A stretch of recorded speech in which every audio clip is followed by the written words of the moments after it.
तुम दलित होकर कुर्सी पर कैसे बैठ गए? तुमने दलित होकर मूंछ कैसे रख लिया?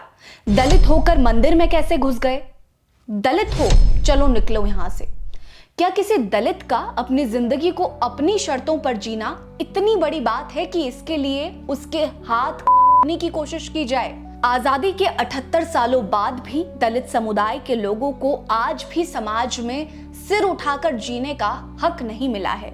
संविधान ने उन्हें अधिकार तो दे दिया, लेकिन जातिवादियों ने उन्हें आज तक अपनाया नहीं है। गांव में आज भी दलित समाज के लोग सवर्णों के सामने कुर्सी पर नहीं बैठ सकते।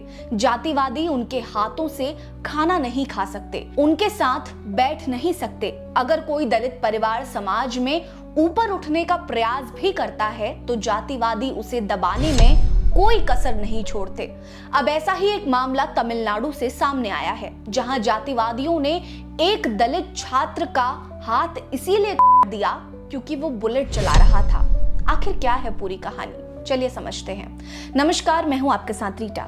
वीडियो पसंद आएगी तो लाइक जरूर करिएगा, अपनी राय कमेंट सेक्शन में लिखिएगा और हमारे चैनल को सब्सक्राइब करिएगा और इस मामले को हर उस व्यक्ति तक पहुंचाइएगा जिसे समाज में जागरूक होने की बहुत जरूरत है।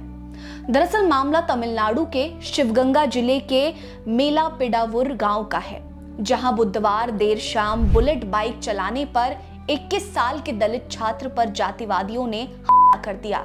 जातिवादियों ने पहले उस दलित पर जातिवादी टिप्पणी की और कहा कि उसे इतनी महंगी बाइक चलाने का हक नहीं है। उसके बाद इस दलित छात्र पर बेरहमी से हमला कर दिया और धार से उसके दोनों हाथ बुरी तरह काट डाले। पीड़ित छात्र आर अय्यासामी को गंभीर हालत में मदुरै के सरकारी राजाजी अस्पताल में भर्ती कराया गया है। ये अस्पताल शिवगंगा से करीब 45 किलोमीटर दूर है। न्यूज 18 की रिपोर्ट के मुताबिक डॉक्टरों ने कहा है कि उसके दोनों हाथों में गहरे घाव हैं और उसे ठीक होने में काफी लंबा समय लग जाएगा। न्यू इंडियन एक्सप्रेस की रिपोर्ट के मुताबिक परिवार के सदस्यों द्वारा अय्यासामी को अस्पताल ले जाने के बाद जातिवादियों ने दलित परिवार के घर में तोड़फोड़ भी की। पीड़ित छात्र के रिश्तेदार मुनियासामी बताते हैं कि ये पहली बार नहीं है जब गांव में जातीय भेदभाव की घटना हुई हो।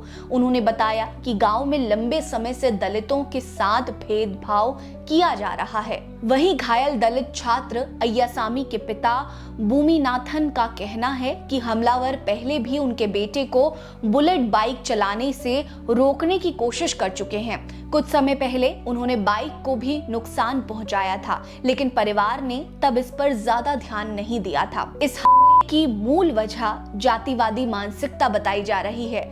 उच्च जाति के लोगों को ये गवारा नहीं था कि एक दलित युवक बुलेट जैसी बाइक चलाए और समाज में बराबरी का हक जताए।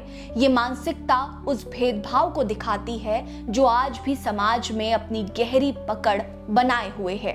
मामले को लेकर पूरे देश में बवाल मचा हुआ है। विभिन्न दलित संगठनों और मानवाधिकारी कार्यकर्ताओं ने दोषियों के खिलाफ कड़ी कार्रवाई की मांग की है। सोशल मीडिया पर भी न्याय की गुहार लगाई जा रही है। लोग सरकार से सवाल पूछ रहे हैं कि आखिर कब तक दलितों को इस तरह के अत्याचार झेलने पड़ेंगे। हालांकि पुलिस ने इस मामले में एक्शन लेते हुए 3 आरोपियों आर विनोद कुमार, ए अतिशवन और एम वल्लारासु के खिलाफ धारा 296(1), 126(2), 118(1), 351(3) और SC/ST एक्ट की धारा 3(1) के तहत मामला दर्ज किया है। तीनों आरोपियों को गिरफ्तार कर जेल भेज दिया गया है। ये तीनों आरोपी OBC समुदाय से बताए जा रहे हैं।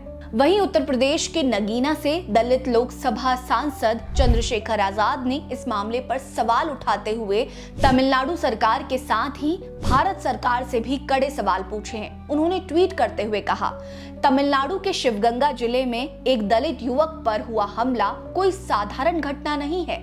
ये सिर्फ जातिवाद नहीं है, ये इंसानियत के खिलाफ अपराध है। ये हमला जातिवाद की उस जहरीली मानसिकता का प्रमाण है जो दलितों को सिर्फ गुलाम और कमजोर देखना चाहती है। चंद्रशेखर आजाद ने पूछा है कि क्या मेहनत करके बुलेट खरीद लेना गुनाह है?